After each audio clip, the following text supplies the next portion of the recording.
What I wanted to briefly discuss now is the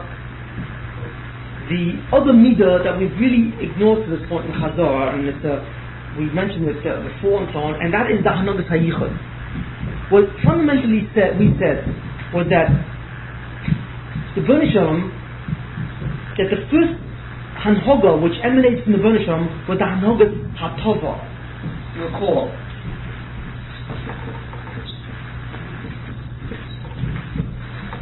The hanhagat hatova. And essentially the objective of this was to make it. This did not take into account the problem of Na'am Sufa. Remember? The whole purpose is just giving the hatova to whatever recipient. Once the problem of Na'am Sufa comes in, then hanhagat hatova is then mediated or must take place through the hanhagat hamishpat, which creates a situation where the person must earn his own Hulam Haba. That's the hanhagat hamishpat. Now the Ika concept is no longer chesed, but the Ika concept is din. That's the Ika criteria. There was one more hanhaga which emanates from all this, and it's called the hanhagat hichud.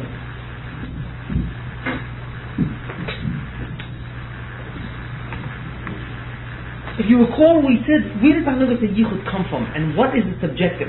It's a hanhaga, which means it refers to certain specific activities designed to fulfill certain kinds of objectives. Where does this hanhaga come from, and what is the objective that it's essentially designed to meet? Does anyone remember? Well, the objective is to be mistaken the economic sufa. That would make it the same as the hanhagat hamishpat. No, but the objective of that is to assure. That's what I meant. Yeah, right. That's leave that word out. It's a whole different contract. You can't sue on the other. The function of the hanhagat hichud is to ensure that the keeping of Na'am Sufa takes place, or that there is a situation, a massive of hatava. Why? Why is that? Because the hanhagat hamishpat very simply says the following: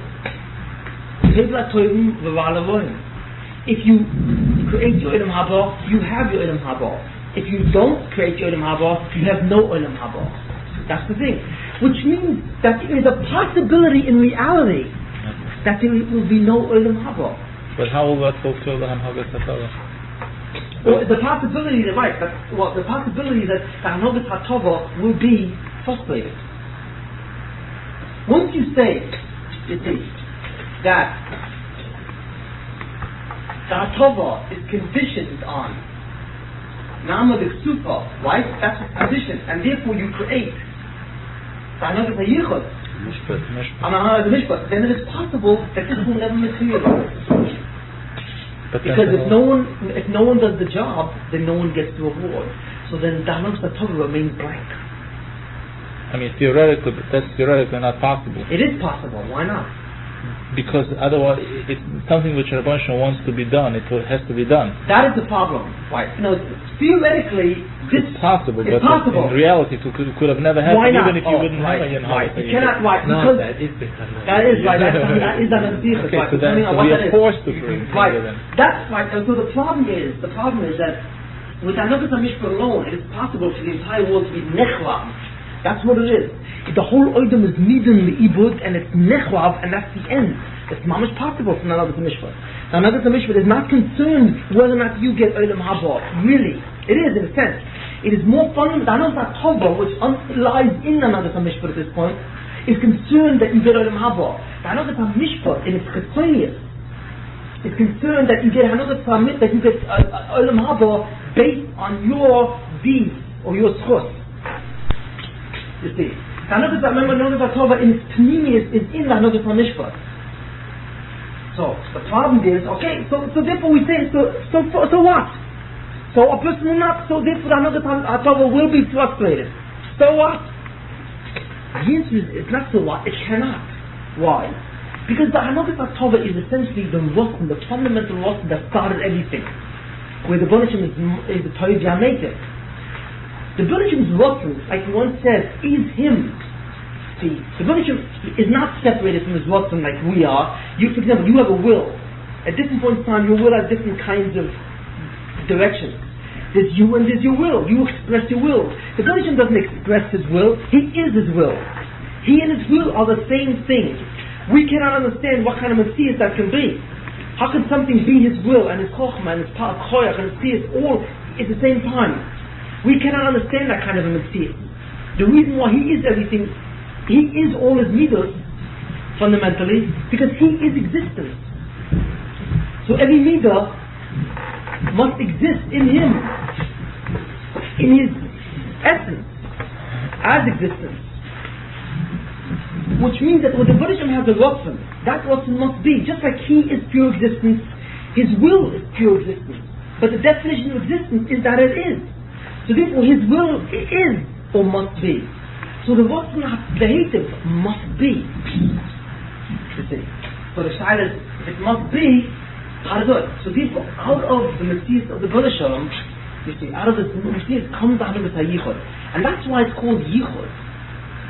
You see.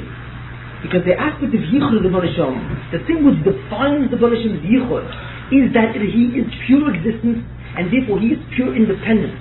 That's what Echad means. Remember we said that? That fundamentally what divinity means is not he's the smartest and the greatest and most powerful. The fundamental idea of what we call of Echad, of Achdus, of Yichud, is the fact that the Bereshim is existence itself. Therefore he is absolutely independent of everything else. And since the necessity that the Tikkun Ma'aseh takes place comes from the fact that his Ratzon is existence, the mitzvah which comes out of that is the Yichud. It comes from the fact that he is and his Ratzon is. You see. That's why it's called Hanhagas HaYichud. It is also sometimes referred to as Hanhagas HaShlita. The Ramchal generally, however, always would, I think in the Derech Hashem, he refers to Hanhagas HaShlita sometimes, but in the Daras Tunas, his primary notion is always the Hanhagas HaYichud. It's the Hanhaga which exists because of his Yichud. In other words, because of the fact that his Ratzon must be. Now, you're talking about an individual basis or on a collective basis? Oh, good. Now that's the shayla here. We're really talking on a collective basis or a minimum basis.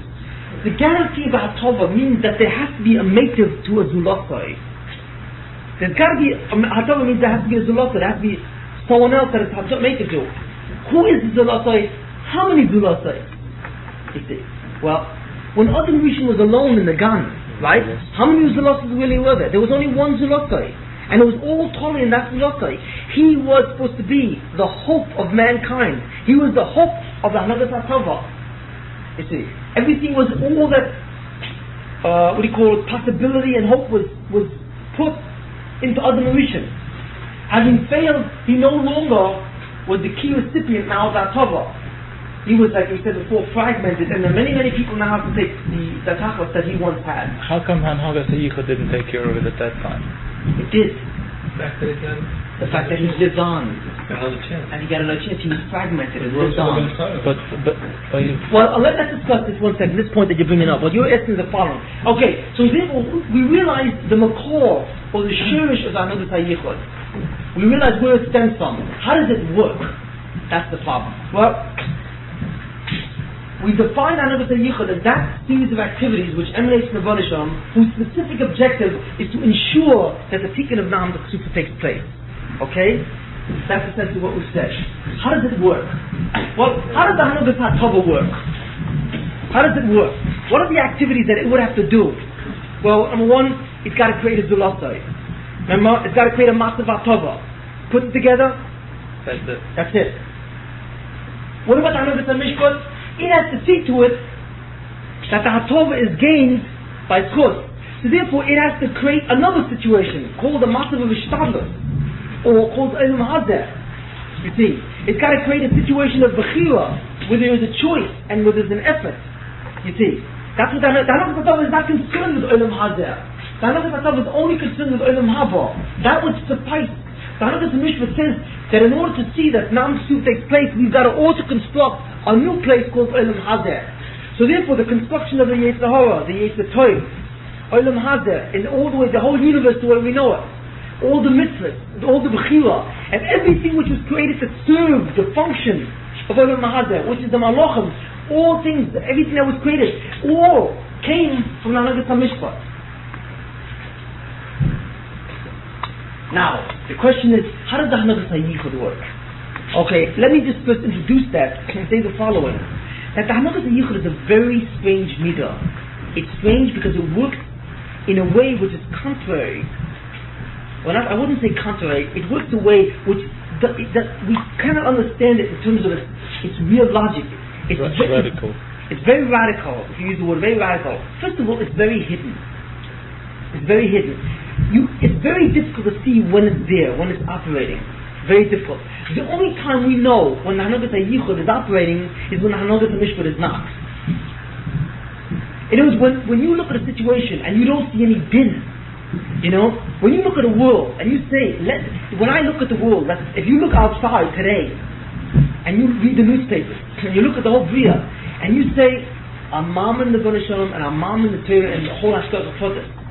But if I would make a statement on the basis of what I see, there's less din and there's less dayan.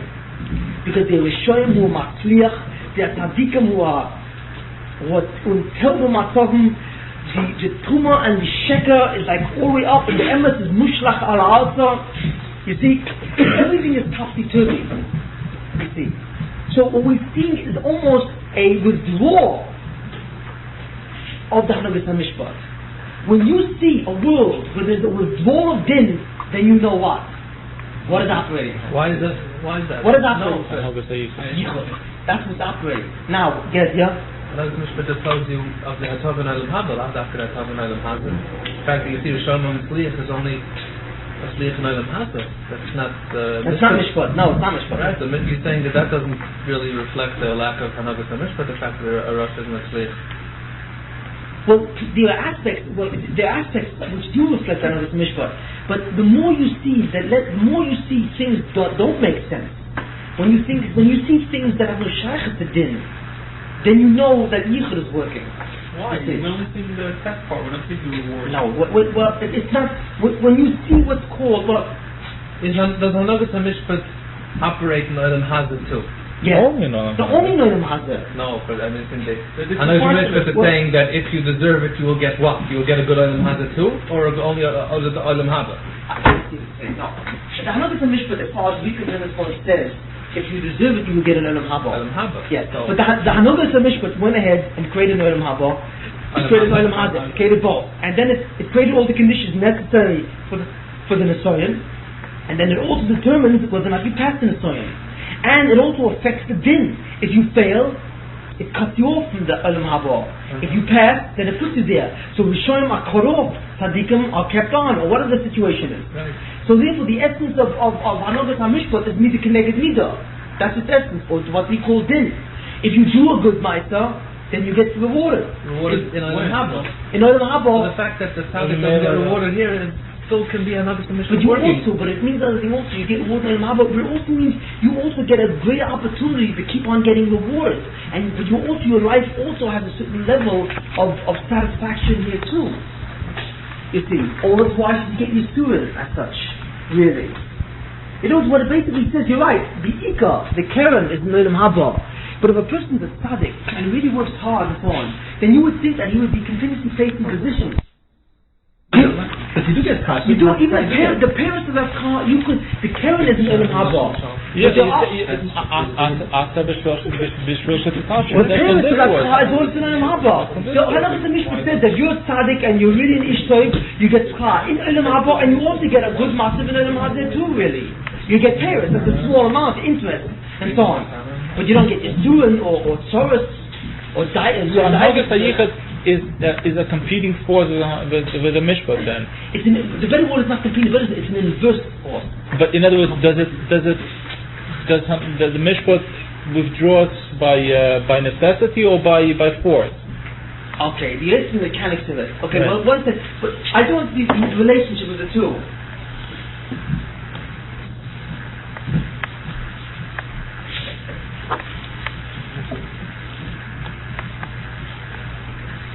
You see? Well, it's really mirror. It gets smaller. As this gets greater and greater, well, dotted lines. It should be the other way. Well, I don't know. We understand. The point is. No, I think what it's really is. You had it right. You just have to draw a dotted line. Total here. Put it this way. You had a bit of each one of those. Maybe I was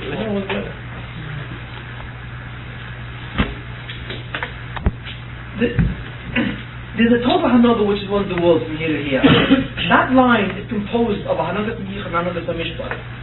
The more Mishpat, the smaller the Yichud. The more the Yichud, the smaller the Mishpat. They're both on the same line.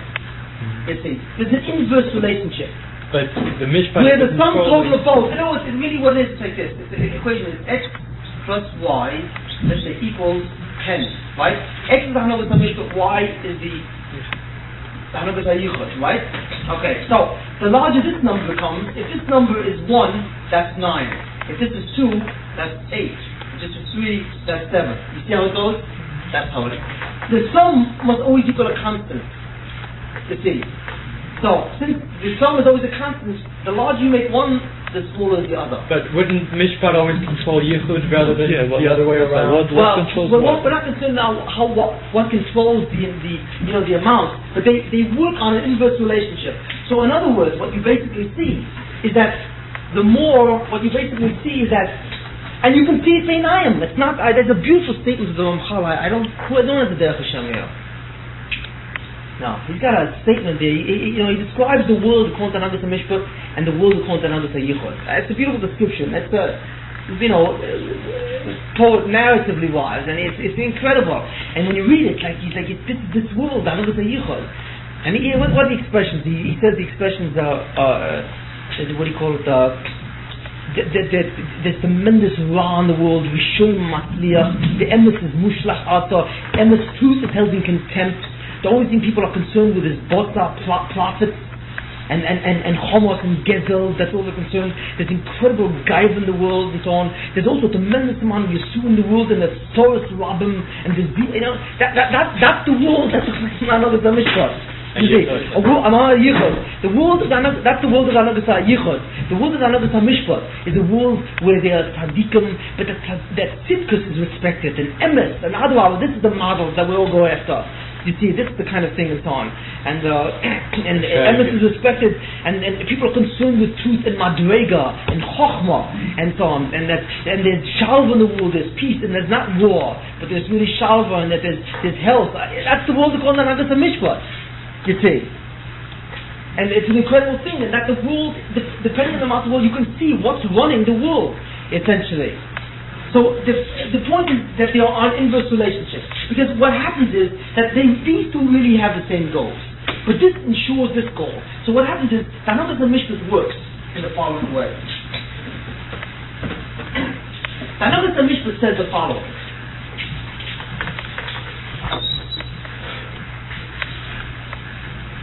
The mitzvah says is the following.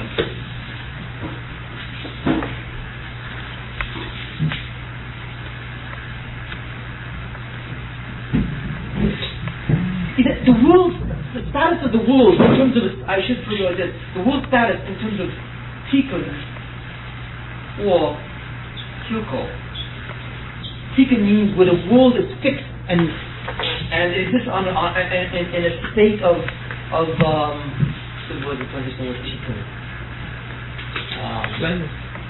perfection, same as all the righteousness, and the world can be in a state of kilko, of damage, of disintegration, and so on.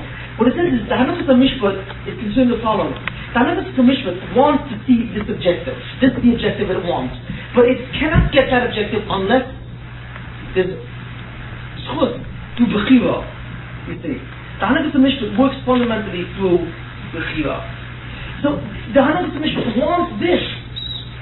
It wants this version. It doesn't want this, but it can only get there via bechira. So if man is boicha and there's tzaddikim and so on, then this world is established, and that's the tachlis of the Hanagos HaTorah. That's the tachlis of the world. But if man fails bechira, then this is what happens. This is the direction that must ensue. You see. But in that direction, that is a conflict between the Ratzon of the Bnei Shalom. So therefore, a new Midah establishes it so the new Midah sees to it that this, you can get a tikkun this way too. You see. That's the job, and that's why it's so strange. Normally speaking, the Hanhagos HaMishpat, like we said, wants to see a world of tikkun, of Torah. It can only get that world through Bechira. See?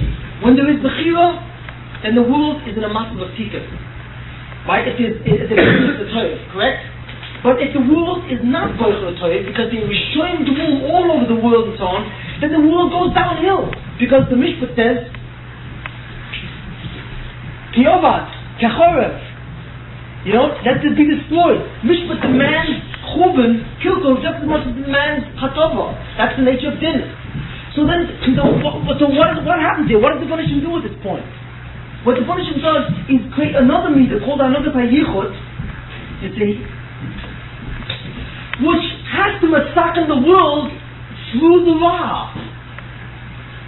It's got a very difficult job, a very strange job. Why does it have to do it through the Ra? Because that's the direction that it's activated. It's only activated on this line. Is there a Hanhagad HaYichud on this line? No. You know it? Why not? Because Mishpat is supplied. It's not necessary. Exactly. It's very important to understand this. It's totally absolutely unnecessary. The Banishim would love it that the world should only run on Mishpat. You know, everyone says Gavalt, it should run on din, like, you know, let me out of here. No. The Banishim wants, that's the whole talk. That's what he wanted to begin with. That's what he wanted. Yes. What he wanted. Halavai, the world should be zircha to the tikkun al-yedei Mishpat, al-yedei mitzvahs. You know what I mean? If the world is not zircha to it, then the world must go downward. So the Banishim says, I have to save it. But I have to save it mitzvah Allah. You see? Now, it doesn't mean that the Banishim is going to suspend the law to prevent this thing from going down. The Banishim will not prevent this thing from going down. Why not? What? That interferes with Bechira and frustrates Nam the Stufa. You know, it's like trying to get around it, you know? You must have Nam the Stufa, or else it's a Chson and Al-Tova, like we said before. So you cannot interfere with Bechira. So the only thing to do is somehow go into the Ra, or into the thing itself, and in some strange way, transform it. That is the mystery of the Hanhagad HaYichud. How can I do that though? Well, I mean, you don't deserve it. What's going on? Okay.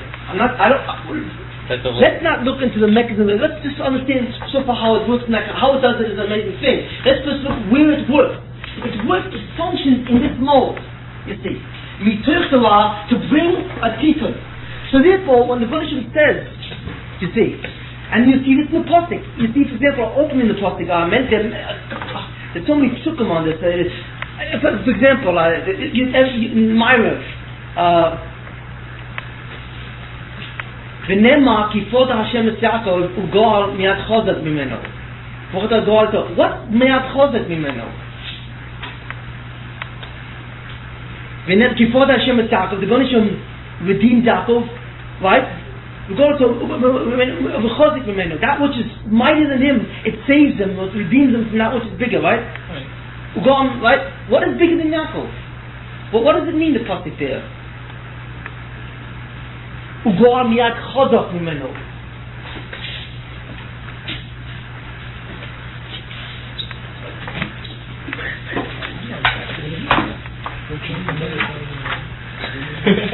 Guys, you know, it's amazing thing is, we are like Bell going down foot.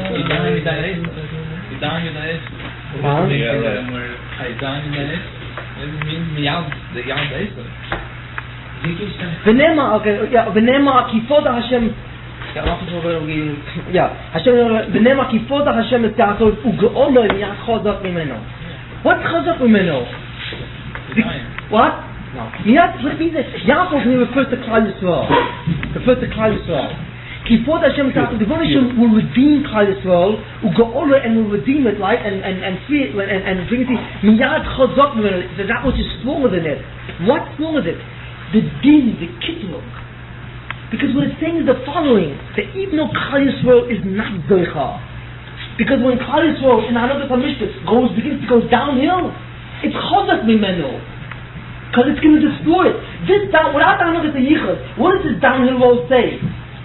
Is that Gula? No. It's the reverse, isn't it? Right? In other words, when Klal Yisrael is not doing it, this is the road they must take. So when it says the Nemar, this is, it means the blue line will save the red line. The Hanaghat HaYichud will save them from the Hanaghat HaMishpat. It will redeem you from the Hanaghat HaMishpat. But why does the mishpat have to be? Why do we have to have the yichud? Why should the mishpat be so difficult? Don't give such strong tests. It's not just in the story. The test is an equivalent test. The test is a good and equal test. But people fail it. We won't go on why people fail it. There's full bechira here. A person has a choice A or B, and he for some reason chooses B. So the mishpat takes him down. It says, "Chukul, he's destroyed. That's the din." So that's what it means. You see, from the kitzur, from the din, even though the din says that he's not worthy of the gula, the Banishim will oiskalize him. How? How could the Banishim save Klal Yisrael against the din? How? What leader operates like that? That's the Hanaghat HaYichud. That's the Hanaghat HaYichud. That's what it means. What is the relation? Hold on. That's also the clause in the Torah. It says the clause is actually a bracha. All the clause that it says in the Chumash. And it's actually, they say it. It's actually a bracha. So I guess maybe because of this. You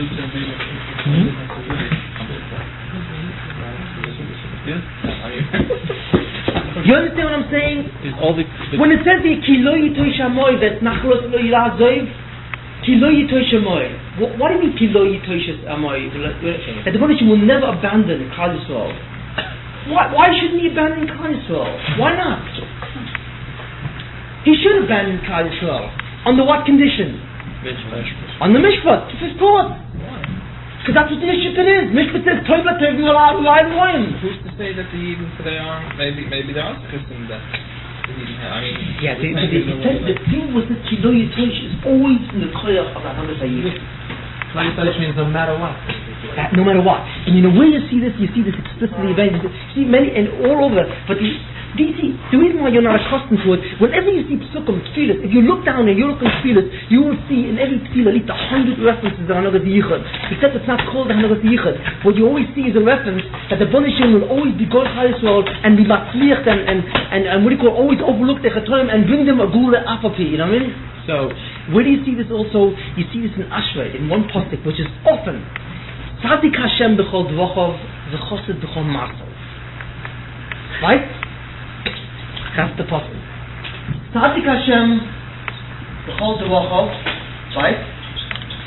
V'chosid, right? B'chol ma'asov. What is the difference between a tzaddik and a chosid? A tzaddik is someone who what? Who goes by mishpat, by din, right? What is the chosid? It's somebody who goes distinguished din, right? That's what? Distinguished the din. He goes above the din. He really goes from chesed, right? He goes above the din. Even though according to the din you should be punished, he's moichel, right? Or whatever the story. What is the difference between a derech and a meister? Because dvochov, because of a master. What's the difference between a derech and a meister? Derech is a theoretical, meister is a practical, what he actually does. On the head.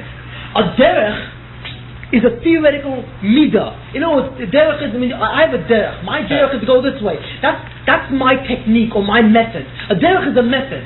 But a meister is not a method. A meister is what really happens. Sure. So when it comes to the technique, when it comes to the method, then the Banishim is a tzaddik. Because the Banishim wants the tikkun of the griya to come how? The Banishim, the derech of tikkun, the Banishim wants to come to a tzaddik, to mishpat. Tzaddik Hashem b'chol dvochov. In all the dvochim of the Banishim, in all his objectives, in his hanhagos, he's a tzaddik. Means that he wants everyone to be koine his schar al yedei tzaddik, al yedei mishpat. The Banishim is a tzaddik because the Banishim wants mishpat, he wants din. You see. But in his maisim, in terms of what really happens, what people really want it to be, he's a chassid. He has to go to Snei Moshe Sadin. That's the Hanaghat HaYichud. You see. The Banishim wants the tikkun of the Bria to take place no matter what. Through mishpat, lechatchila. That's the preferred method. That's the derech. But lamaisa, do people achieve it through mishpat? No, they can't. So therefore, in order for him to save the world, he has to be a chassid. He has to introduce the concept of hanhagat hichud.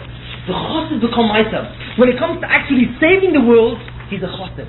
Because it requires yichud. Because when the world begins to go down this direction in mishpat, yichud automatically is activated. You see. And to the degree that it goes downhill, you see, to the degree that it's activated. The more the world fails to accomplish its tikkun al yedei bechira, then the hanhagat hichud becomes activated, and the tikkun has to come through this direction. You see what I'm saying? That is, to me, that is always the most open pasuk of that. Tzadik Hashem b'chol dvachav v'chassid b'kol ma'asav. Tzadik Hashem b'chol dvachav is hanhagat hamishpat v'chassid b'kol ma'asav. In his ma'asav, the way he really handles the world, he's a chassid. Which means that hanhagat hichud is in this name Mishpadir. Okay? This is very important. So therefore, that's what I meant before. That when you begin to see that hanhagat mishpat withdrawing, how do you see it withdrawing? When you begin to see the world becoming more of Rishoyim, then you know that there is more and more ra. Therefore, the yichud must begin to enter to do something. Now, the question is, how does the yichud enter to do anything? How does it really work? How does what is its mechanism?